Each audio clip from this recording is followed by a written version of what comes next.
You're listening to Love Talk Live with the relationship expert, Jaime Bronstein, only on LA Talk Radio.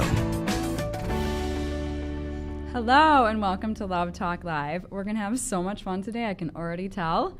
Today I have with me Jaime Kaler. Hey, that was quite the intro. That was pretty fantastic. We have the same name, spelled differently. That's true. That's true. I'm really James, but I go by Jaime. My husband calls me James, so sometimes we're both James, I guess. There you go. And I was actually just telling him that in high school I had a boyfriend named Jamie, and I made a mixtape called Jamie Squared. Okay. What was on the mixtape? Was it all sex music? The first song was In Your Eyes. That's Peter Gabriel. Yeah, I know. From Say Anything. Yeah. It's a classic. Whenever I hear that song, I think of James Murray, Jamie Murray. But anyhow. I'm sure your husband loves hearing that. Yeah, and then we dance to the song together. You and your husband dance? Yes, we do. And we think about our other people. Yeah. Yeah. So here we are. That's kind of role playing in a way. We'll get to that later, but I think that's, you're with your husband, but you're thinking of something else. Except I would not be thinking about high school Jamie. Not at all. I don't know. Where is he today? I don't know. Facebook hasn't brought him back into your fold? Literally. I think It's a filthy joke. I think he's so off bad. the grid. He's off the grid? I think he's off the grid. I guess. He was actually on The Real World at one point, which is interesting. So he's on the grid. He's deeply entrenched in the grid. I have no idea. But bless his soul and sending him love and light. Well, cool. Oh, yeah. Love and light for Elle, I'd say. Should we tell our viewers who you are and what you do? Sure. Yeah, please. Okay, so Jamie is an actor and a comedian. True. And I met Jamie at a Boston University alumni event, and I went up to him and I was like, I either know you or you've been on TV. Like, I couldn't tell if he was like an old friend or... I get that. I'm the guy from that thing. And so then let's tell our viewers how we know you. Oh, I have to introduce myself. Hi. Our guest today is a wonderful actor and comedian and host. You may have seen him on Friends, Will and Grace, that 70s show, King of Queens, How I Met Your Mother, Parenthood, NCIS, Saved by the Bell, The New Class, Renegade. He's the host of Haunted Live on the Travel Channel right now. You may have seen him this season on I'm Sorry or Tacoma FD on True TV. But you probably, if you know him from anything, you probably know him from My Boys on TBS that ran for 4 seasons with Jim Gaffigan and Jordana Spiro and Reed Scott and Kyle Howard and Kelly Stewart and Mike Boone and some other people.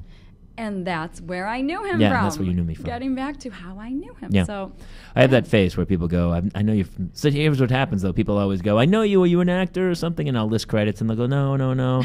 And then eventually they'll go, did you used to bartend at this Irish pub in Santa Monica? And I go, yeah, that's exactly where you know me from. Well, I knew you from My Boys because I used to live in Chicago, so it was a Chicago show. Yep. It was a Chicago show, and it was great. It was really fun. Yeah. And he's a great actor. Oh, you're and sweet. Then went at the reunion, or it was it's an alumni event. It was a event. toaster swinger set of people trying to, mix and mingle and corporatize. Is that a word? Network. Yeah, and it was just, I just felt like it was family. Like, I just Yeah. loved how everybody there, we all have our, Boston University in common, and everybody's a good person, and that's how I Well, I don't know if they're good. They were good people that night, but I'm sure there was was some really mean people there and who were just there to schmooze and try to get a leg up in the business. It was funny because the one guy who spoke was pretty big in TV. I don't even know who he was. But people were like, do not just walk. And people like walking up to him going, here's my card. Please. And the guy, he's like, he's not going to call you. What are you, insane? It's got to be more organic of a, hey, there's this and this. But you can't just go, hey, I'm trying to do this. Right. You have to be a little, smart. Like we did. We chatted for a while. I found out what you did. And then I was like, I'm coming to do your show. And then you said, I can't have you on. And I said, I'm doing it. So I'll be there. Yeah. And then he even showed up today when I told him not to. Yeah, that's weird. Oy vey. Creepy. Oh, my God. So you're a relationship expert. Is that, you're a love expert? I'm a love expert. What the opening credit says that you're an expert in love. It does. Every woman I've ever known is an expert in love, so it'll be interesting to how do we attest to your expertise? Yes, and actually, I will just let you kind of experience it instead of me. I like showing, not telling, basically. I love to see things. Guys are very visual. Yeah, so we're gonna show, not tell today. Okay. So, Jamie. Jamie. We're going to kind of start off now Jamie's married with 2 kids, which is fantastic. True. We're going to start off when Jamie was dating to see if, because he does a little comedy, maybe there's some funny things in there. Maybe could you give our viewers some advice as to, and maybe a funny story or two, when you were dating, what was that like, and what should you do, what shouldn't you do when you're dating when you want to meet your mate? Well, I'm a relationship expert. You are also? I am. Oh, my God. This is by amazing. sheer experience alone. I got married at 48. 47 years old I got married. Okay. So I dated extensively. And I was in careers where I was a Navy lieutenant, and then I was a comedian, and I was a bartender and an actor. I was in jobs that kind of lent itself to meeting women. Yes. So I've dated extensively. Yes. I mean, like, yeah, a lot. He's been around the block. I've been around a couple blocks. Yeah. A few times. So I learned a thing or two about dating. Yeah. Okay.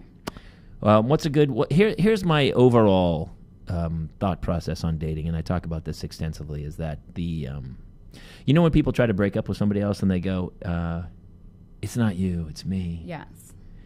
They're saying it, they think they're making it up and they're lying to let somebody else off the hook so that they don't feel bad, and like, it's not you, it's me, I'm in a weird place, I need space. When in reality all they're saying is like, I don't want you anymore. It is you. Yeah. But when people do say that, it's not you, it's me, I think that they are telling the absolute truth, because most of the time it is you. We look out and we say this person's not right for anything, but it's really our own preconceived notions of what we think we are looking for. And when something just goes slightly awry, we go, I'm out. Because there's so many people out there, I'm going to find the perfect one. But, we're married and we have kids, and I'm going to tell you right now, my wife is not perfect. No, she's not. At all. Not even close. And it's not even like that Good Will Hunting speech where he's like, I miss when she farts or something and woke herself up. I mean, that's, I get it. But it's true in a way that we are, it's us, and that I tell this crazy story in my stand-up act. I went out with this one girl, and I liked her a lot. She was cute. She was really smart. She had little sexy Lisa Loeb glasses on or whatever. And so we finally go on a date, and she invites me back to her place, and she goes, pick out an album and we'll open a bottle of wine. First night we've ever gone out, I put on like Van Morrison or something, and then... Love Van Morrison. Yeah, it's total sex music, right? Roxy music. Yeah, it's good making out music. And so we open some wine, we have like a glass of wine, and we're doing that little like, and we're getting closer, and we start to make out first night. And we're like, this is amazing. And I'm like, this is great, we're making out. And like 10 minutes into making out, she kind of leans in and she goes, I want you to choke me. No. Yes. Right? So, is this, I can tell I have a question. Yeah. Did she seem like dominatrixy? Did she seem like once she, yes. goth? Like, was she a dark personality? Yes. Or was she not dark, no. Wearing a cute little pink dress with a bow, and then she said that? A little of both. She had a dark edge to her, and I remember her saying, like, when we were talking earlier, she was like, I'm such a heartbreaker. I remember her telling me stuff. Like, she was very confident in who she was and what she wanted, and she just, at some point when she was making out, she was like, she leaned in and said, I want you to choke me. But, she, in the joke, I'm like, she was kind of muffled in my neck, and I wasn't sure what, didn't somebody just say choke me? And I thought maybe she said joke me, so I kind of leaned in, and I was like, 2 guys walk into a bar, the first one says to the second one, but she backs me up and she grabs my throat. She goes, no, I want you to choke me while we're making out. And so I... not judging. Are your viewers ready for this story? We're not judging. This story? Because here's what happened. I immediately shut off. I freaked out because I'm an Irish Catholic guy. I'm not... Like, I have pasty white skin covered in red fur, so I don't even like the lights on. Like, if a girl wants the lights on, I have to wear, like, a miner's helmet that just illuminates them like I'm a troll under a bridge. And so I don't like that. like God destroyed the Irish. He started off with pretty people in Italy and France and England. He got to Ireland. And he said, "Oh, let's try pasty white with red fur." And he's like, that really messed up the Irish. Let's kill them with the potato You're a beautiful being, and so are your people. Now I know that, but when I was younger, I didn't. He's done the work. I was He loves himself. This is I do. good. Actually, I do. Now, but there's a moral to this whole story because she, in the back of my head, all I could think was, if this is where we're starting the journey, where are we going to be a year from now? Are we going to be sitting in a kiddie pool full of chocolate pudding with a chainsaw, 2 bowling pins, and a puppet? I'm very Irish Catholic. I'm not ready for that kind of stuff. And you might be dead if you choke each other. And this, in the story, and this is based on a true story. Yes. This is absolutely a true, and this happened. Not like based on a true story in the movies when they say based on it, like, like The Perfect Storm was based on a true story. Did you read the book, The Perfect Storm? Yeah. Okay, because in the book, this is what they knew.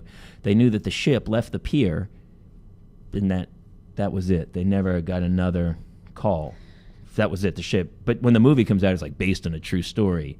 And I would always say, wouldn't it be great if you could use that phrase in your life where your wife's like, "Where were you last night?" And you're like, "Baby, what I'm about to tell you is based on a true story." The car left the garage, and then you bailed me out of jail in Mexico. You know how the story ends.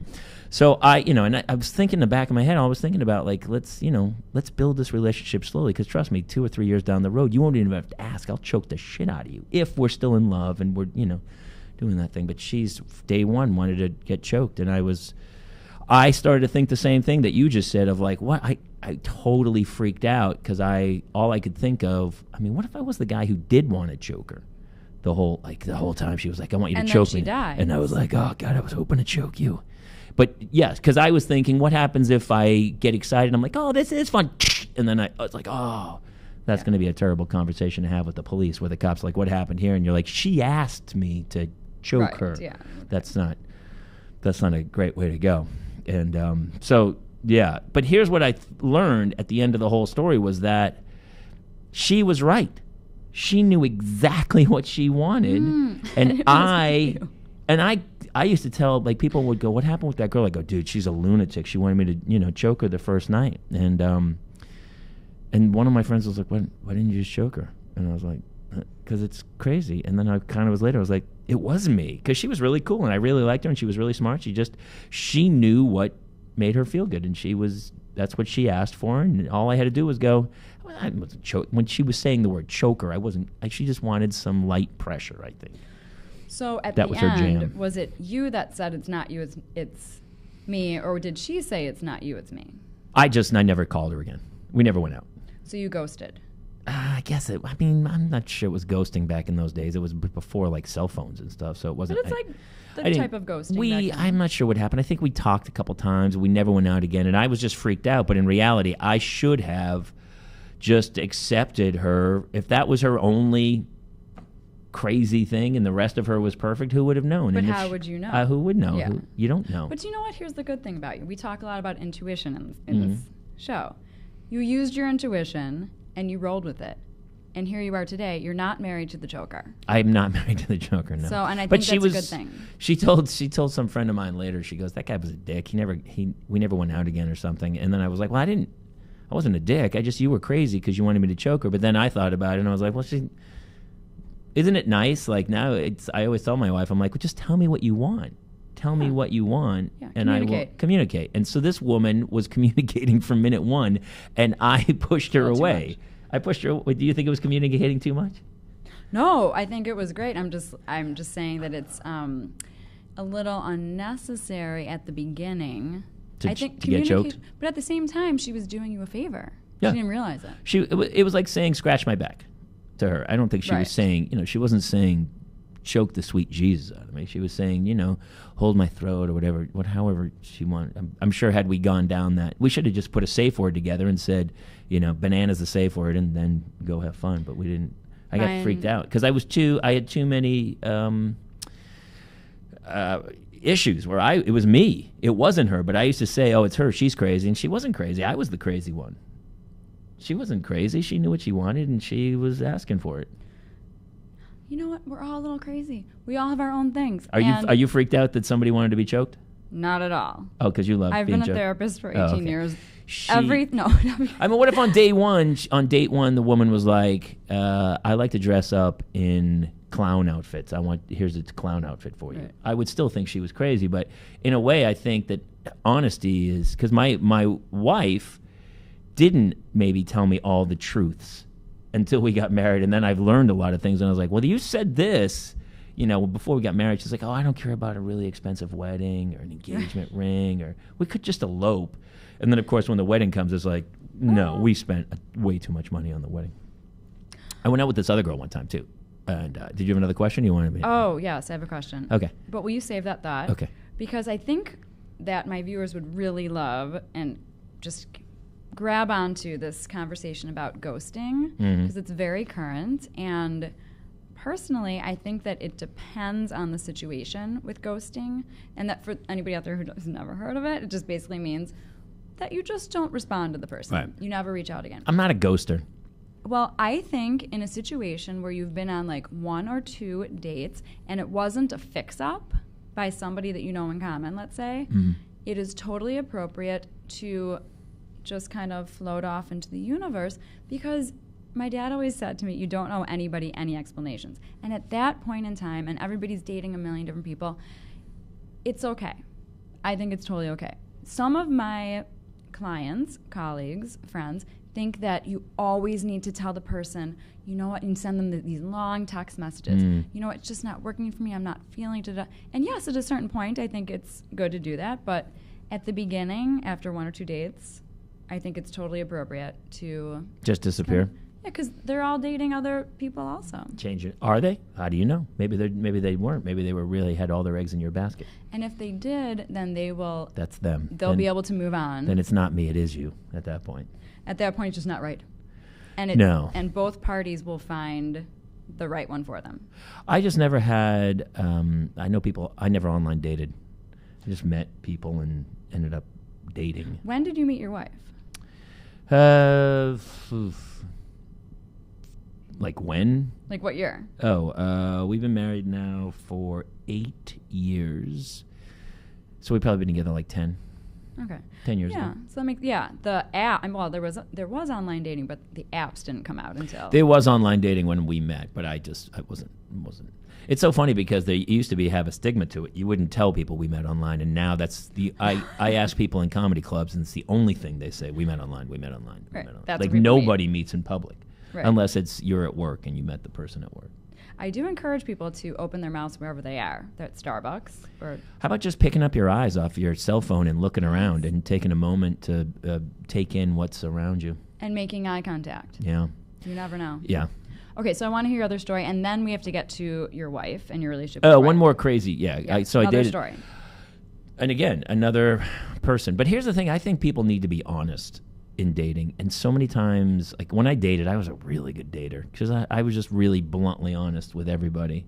With a sweetness to it? Absolutely. Okay, No. good. Of like, Okay, yeah, hey, I was a fun date. I was like just, let's go have genuine- fun and have a great time. And I don't know what's going to happen later. If nothing happens, that's fine too. But I'm here with you, and I have asked you to come be with me. And I like, for obvious reasons, I like you for some reason. And let's see where it goes. More so than I think other people will go, we're going on a date. Let's see if this is the perfect Right. lineup to get married, as Right. opposed to just going, hey, let's go grab a drink and see if Yeah. we have a good chemistry or something. And really fast, when's your birthday? September September what? 14th. Okay, got it. I'm very big into signs. So Okay. you're a Virgo. I am a Virgo. Okay. That's what my dad is. Okay. Amazing man. You must be an amazing man. So Yeah, it's all because I was born that day. There is something to it because yes. people will talk to me for 20 minutes and then be like, you're a Virgo. And I go, yeah, I am. Well, my dad is one of the most amazing people in the world Okay. ever. All right. Well, I hope my kids think that about me. one day. And he's charming and he's brilliant and Mhm. he's genuine. So Okay. thank you. This is helpful to get Nope, to know this you. is Okay. helpful for everybody, I think. Okay, so I went out with this other dating, girl, dating. and so I was working on a show, and I was in New York, and I was staying in a hotel, and I met this girl, and we kind of went on a few dates, and then after one of the dates, she came back to the hotel with me, and she spent the night, and it was fun, great date, and we had some chemistry, and in the morning, we got up, and I said, I had to run out. I had an appointment I had to do in the morning. I said, just stay, order some room service, grab some food, grab a shower. I'll be back in a couple hours, and we'll go do stuff in the city in New York. And so I get all the way down to the bottom, and I realize I forgot my sunglasses. So I go all the way back up, open the door. She's in the shower, and so I go to grab my sunglasses. She's a man. She's no, that's a different story. It's a woman, I think. I remember there was no penis involved. I don't know. Okay. So I looked on the table next to the bed to grab my glasses, and on the hotel stationery, she had written her first name with my last name. Oh my God. That's amazing. Kate Kaler, Kate Kaler, Kate Kaler. She wrote it three times. Caught. And right below that was this name, Hannah Elizabeth Kaler.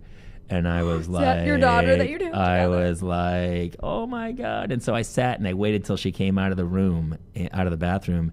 And I was sitting, and then she was shocked. She was like, oh my God, what are you doing here? And I said, I forgot my sunglasses, but really quick, who's Hannah Elizabeth Kaler? And she was so busted. And she was like,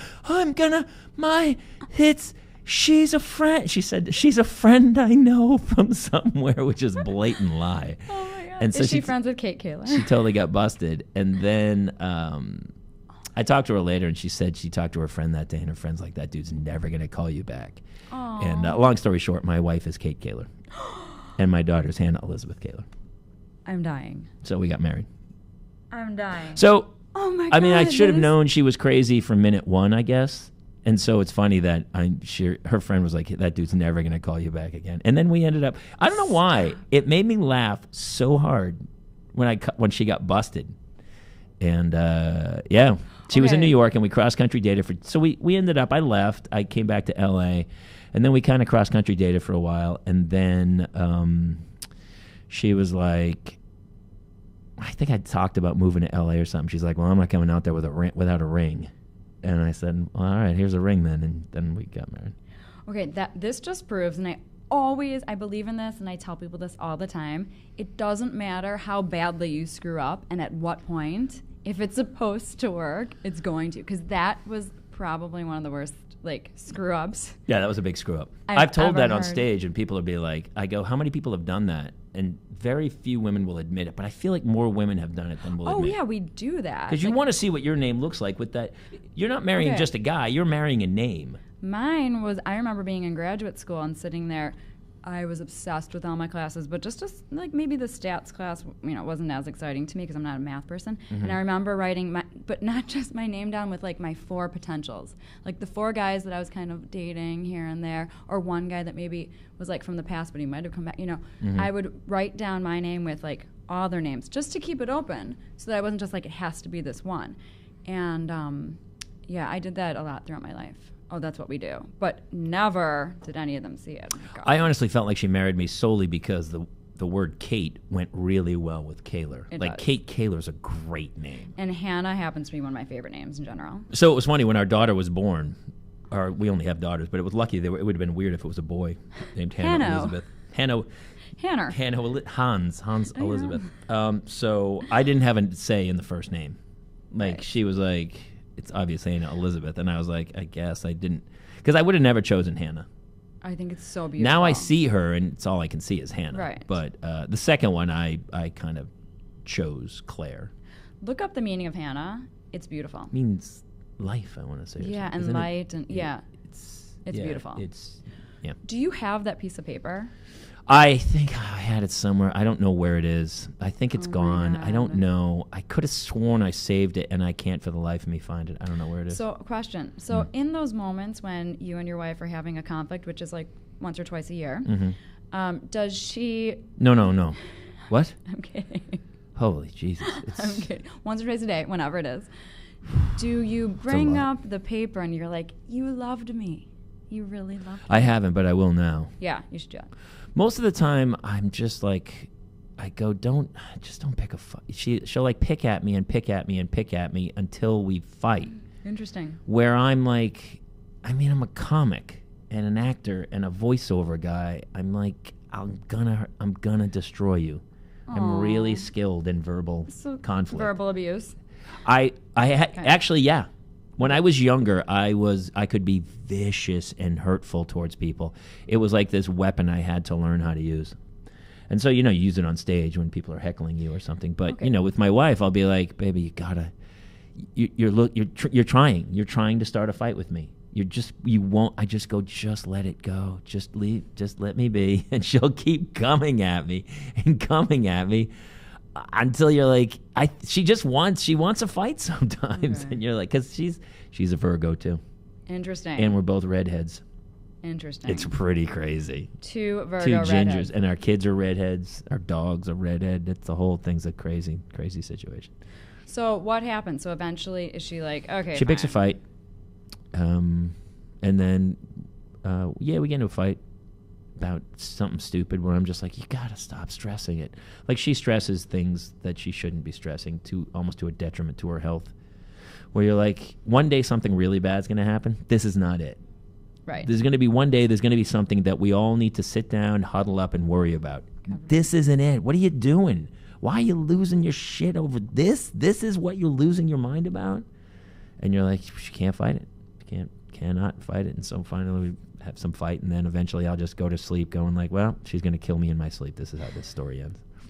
So I can definitely relate to the situation, because sometimes Brian will, not that he wants to fight, but he's not even cognizant about how it's like leading. You're saying he picks the fight over you. It could lead to a fight, and I say to him, like, we're like the opposite. I say to him, it's so much far beyond what this is here.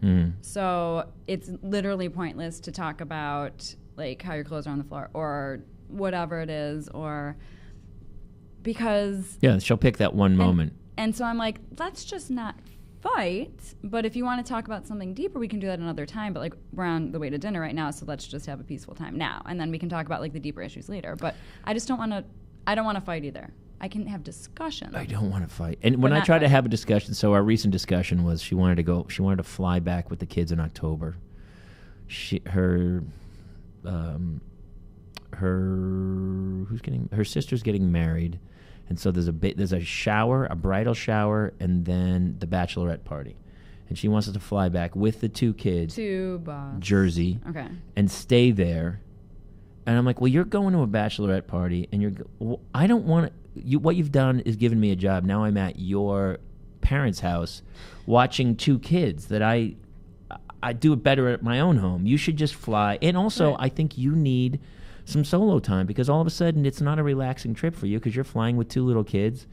You're going to try to juggle everything instead of just go have fun and leave the kids with me, and everything will be fine. But and that was a huge fight of like, I told my father I want to come back. And I'm like, all right, whatever. So I don't know what's happening yet. And at any point, you guys can come and see me in my office, and I'd be happy to talk about things.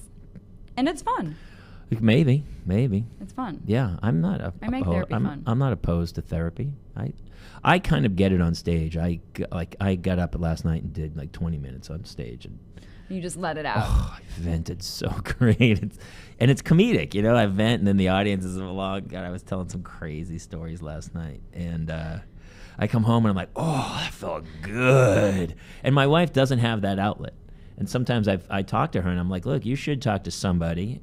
I'll go with you, or you can go without me, however you want to do it. But I think it's important to talk it out. I get out my therapy, and I'm also much older. I've been around, and so I'm kind of. When you get to a certain age, you just don't sweat the little shit. And it's like, look, we have two healthy children. We have a beautiful home. We have money. What are you doing? Why are you losing your shit over this? Just relax. Yeah. We see people dropping. We see on Facebook, and somebody's going through cancer, or somebody else is going through something.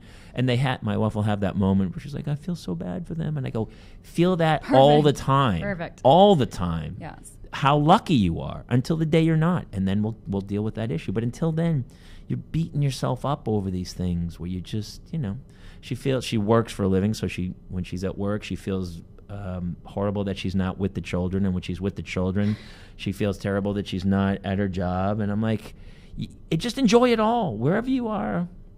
Tell her to watch some of my past episodes, because we talk a lot about this.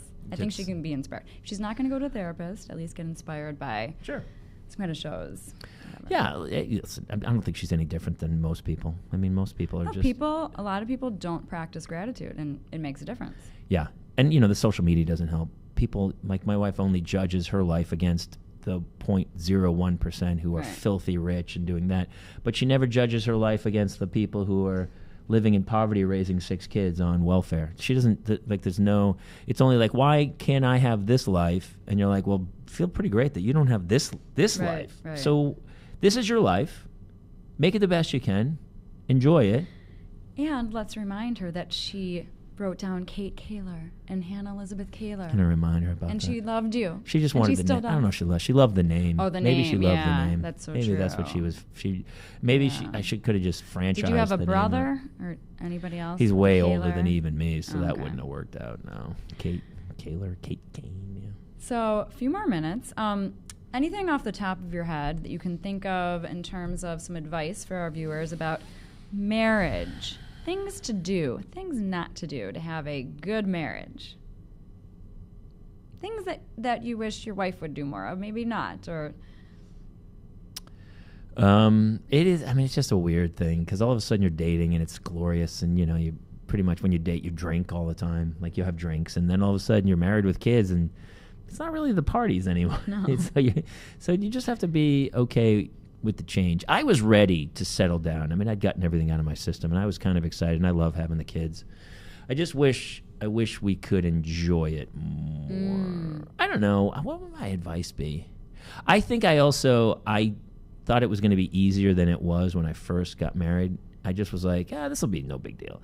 Here's what I don't think I really contemplated the effects that having children have on a woman and her body.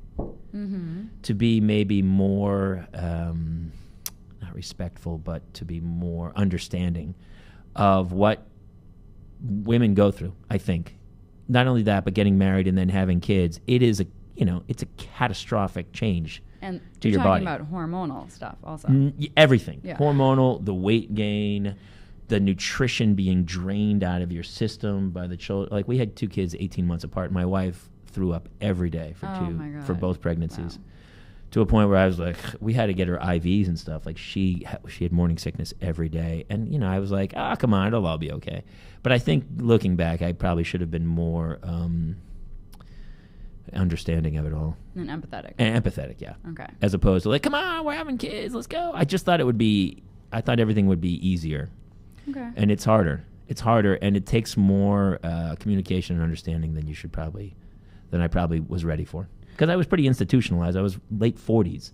Yeah. I'd lived by myself. I had a lot of money, and I just didn't care about. I picked and chose jobs that I didn't have to do jobs. And then all of a sudden, I had a wife and 2 kids, and I was like, I'll take any job when you get. Are you hiring? Are you hiring? So it's a major change as opposed to being a soloist to then being part of a band.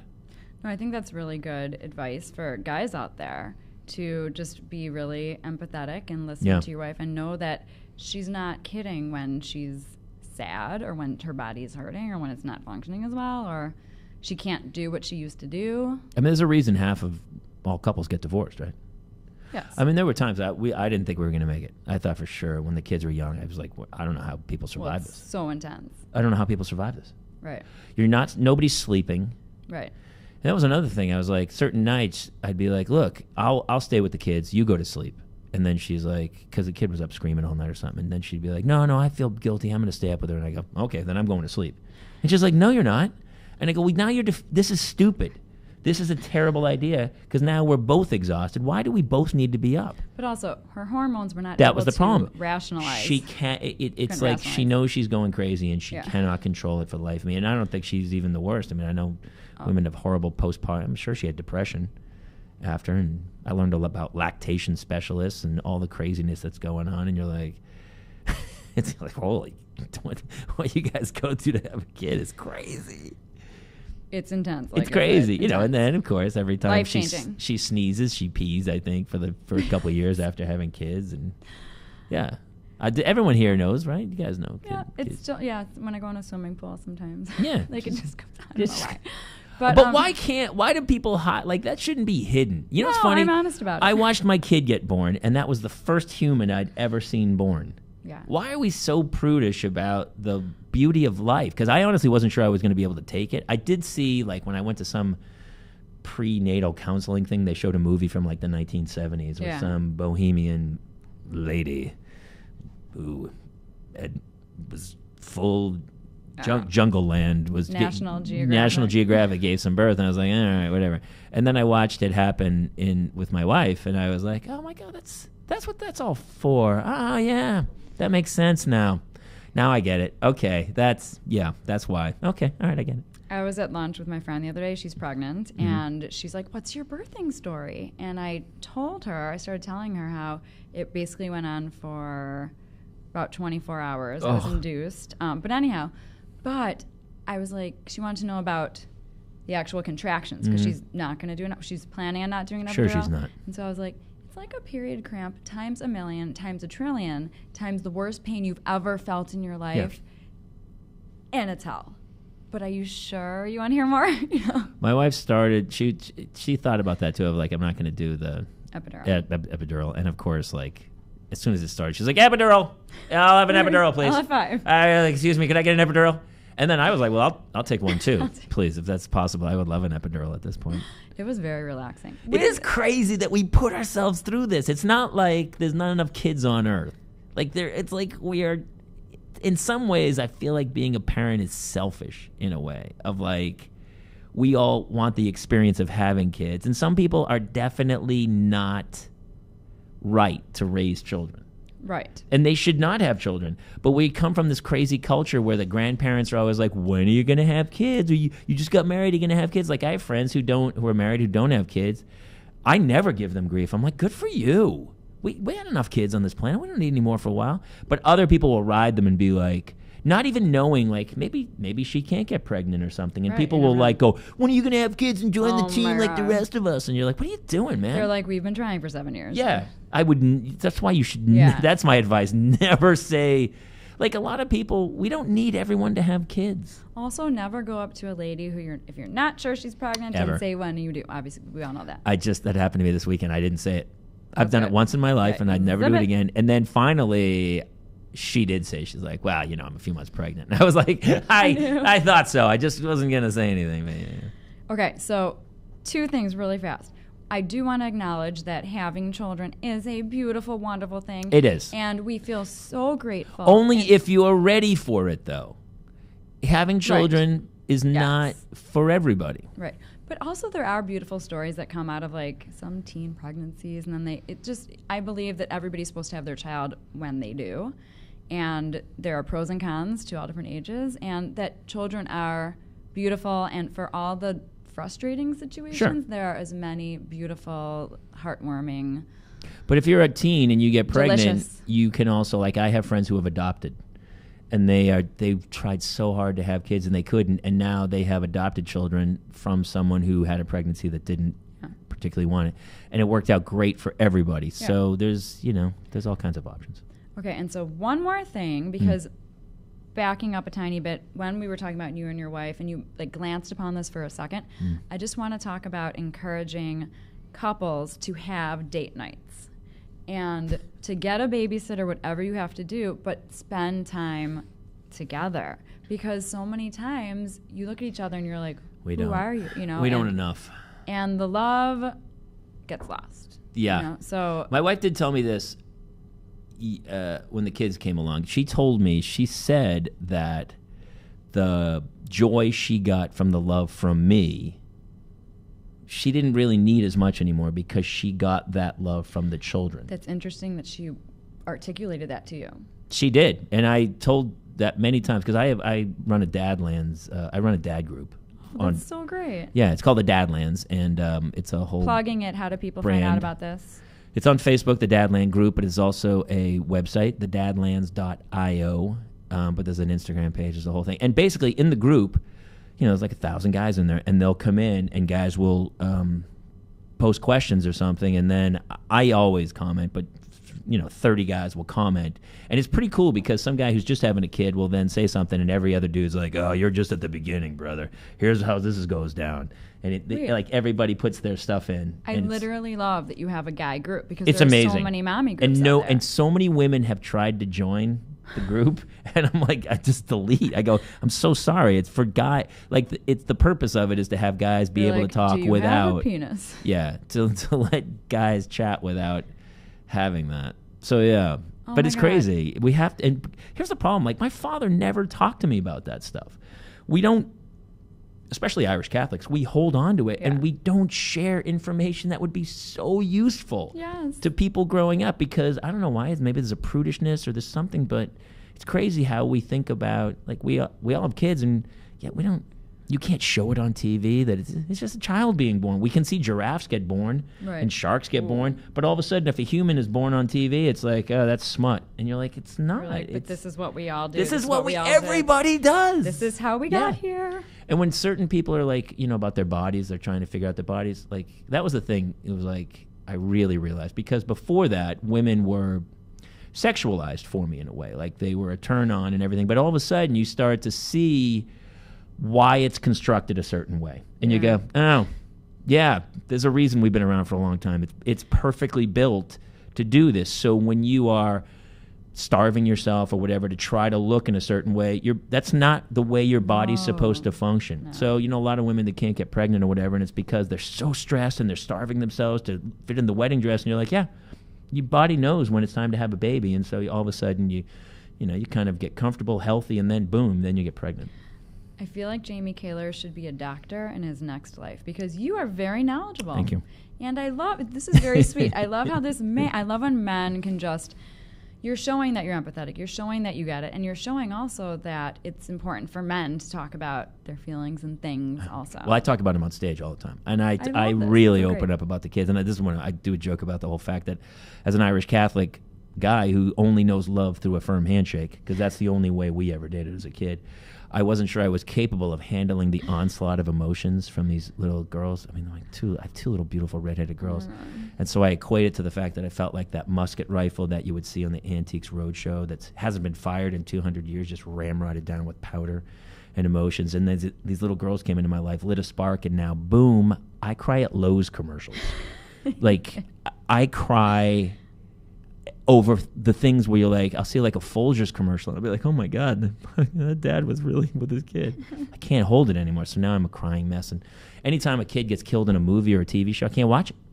I can't watch it anymore. His heart has been cracked open. It's been cracked. So okay, yeah. So closing statements, I just want to get back to go on dates with your spouse, because it's so important to keep that love alive no matter what's going on. Mm-hmm. And Jaime Kaler, please tell, I feel like you have a lot, like you have shows coming up. How can people, do you website, Instagram, Facebook? I do have shows coming up. I'm going to go to one. I can't I'm in Tempe, Arizona at the end of this month. We have a show in North Hollywood. Also, I have a bunch of shows coming up. Come find me at Jaime Kaler, JaimieKaler, all the sites. And the Dadlands is really, if you're a parent, if you're a guy and a parent, we do a lot of comedic stuff as well on there, but because I used to do a web series called Dads in Parks that plays in movie theaters and stuff, so we have that. And then I have a podcast called Father Time, where I interview celebrity dads about how their father kind of trained them to become parents. And that's on your That's on Instagram? iTunes as well, okay. Father Time. It's basically become, and it's so funny because my whole act was always autobiographical, so all I did as soon as I had kids, I got on stage, and then people would approach me to start doing dad projects, and so now I guess I'm a dad brand at this point, but yeah, the Dadlands. It's a little takeoff on Springsteen and the Badlands. Yes, I picked up. I'll leave you with this quick story about the date night. We hadn't had a date night for 2 years after the first one was born to the second one was born, so I splurged and I got tickets to see Bruce Springsteen. Yeah. And did you ever see him? Yes. I saw him in the Awesome. 80s. And I was young and drunk at the time, and he plays 4-hour shows. And I remember thinking halfway through the show, like, oh my God, this dude's playing for 4 hours. Yes. And then I went with my wife, and it was a date night, and we were really tired. And we were paying a babysitter by the hour, and I had a really similar thought halfway through the show, and I was like, oh my God, this dude's playing for 4 hours. Because nobody's having sex after a 4-hour show. And the joke is I'm not born to run anymore. I'm born to sit quietly with a glass of Cabernet and fall asleep to Game of Thrones. So Springsteen's kind of a dick. He needs to do like 90 minutes and get out. That's the joke. So life changes after kids. Life definitely Slightly. changes. I mean, I go to bed at 8:30. I get up at 5:30 in the morning. I love it, though. We planted garden. We planted like a little garden, fairy garden with the kids. And I don't know. I love being with the kids and doing stuff. We had our school festival this weekend, and I worked a a food booth, and the kids were there, and we did the rides and stuff together. It's a blast. But yeah, you got to be ready for it. But when you get to it, you got to dive in. You got to fully commit and be there, present all the time for your wife, more so than even the kids. That was what I think was the lesson, was that I was there for the kids, but in reality, my wife probably needed me more at the beginning than I understood.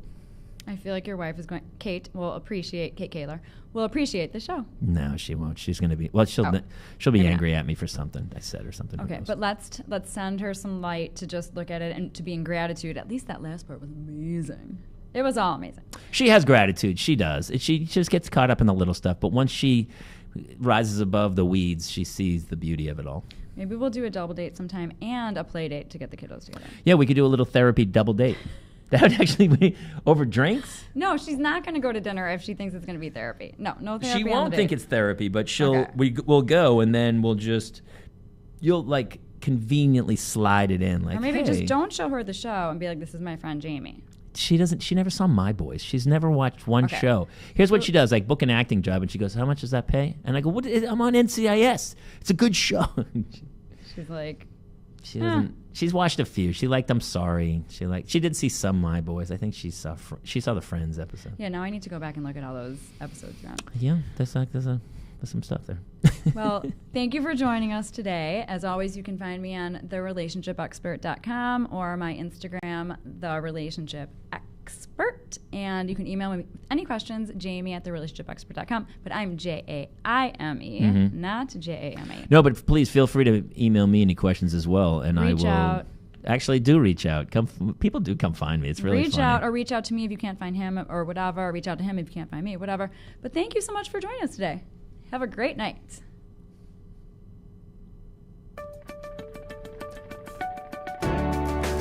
You're listening to Love Talk Live with the relationship expert, Jaime Bronstein, only on LA Talk Radio.